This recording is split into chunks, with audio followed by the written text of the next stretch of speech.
If I were to ask you today, are you thinking right? How would you answer? How would you know how to answer that question? And let me talk to you if you're one who knows Christ.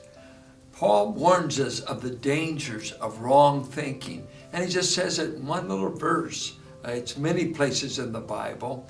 But listen to Philippians where it says, do nothing. I think some people that could be their life's verse, do nothing. But he's not talking about do nothing, inactivity. He's going to go to motivation. Do nothing out of selfish ambition or vain conceit. The word selfish ambition was used of a man who did things just for wages. It was used of a day laborer, that he did his work for a wage. And then it was used, as the word developed, of politicians. Eventually, it came to be used of one who is promoting their own agenda, their own promotion themselves. So it became a very negative term, selfish ambition. They're out for self. And then he adds the word vain conceit, which is interesting. It's the word for empty boast. The fool, according to Scripture, has inflated views of himself.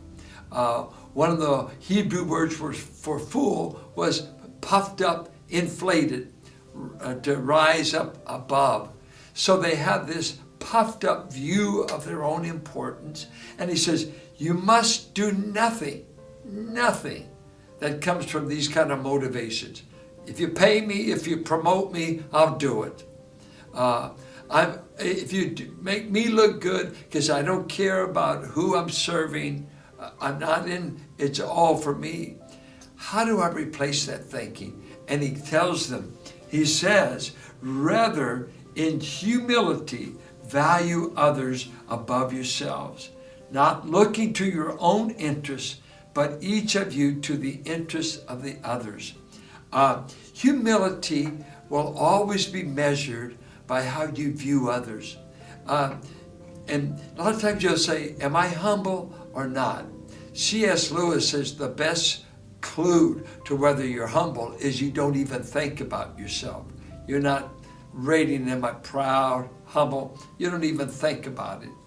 But a good measurement in Romans 12 is the way I think about you will show you what I think about myself.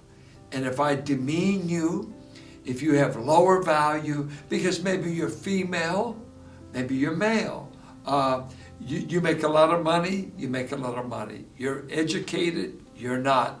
So I rate people, and I'll start saying, well, I'm better than you because I make more money, I'm more educated. Or if you're a racist, my color makes me better than all of those absurd, proud ways we measure people. God says, a man that's humble, he esteems other people. He sees value in them. And they look out for their interests, not just one's own personal interests. I think of the parable of the Good Samaritan. When a man finds a man beat up on the road, he does not pay any attention to the fact he's a Jew that's beat up and the man walking is a Samaritan. He gave up racial distinction. He gave up all those categorizations of people that devalues or elevates. Do you ever go out of your way for someone of a different color? Do you ever go out of your way for an opposite gender or even an opposite age category? Is it all young people? Or is there anybody getting old in this country? How do you rate people? And he says, don't be selfish. Don't be conceited.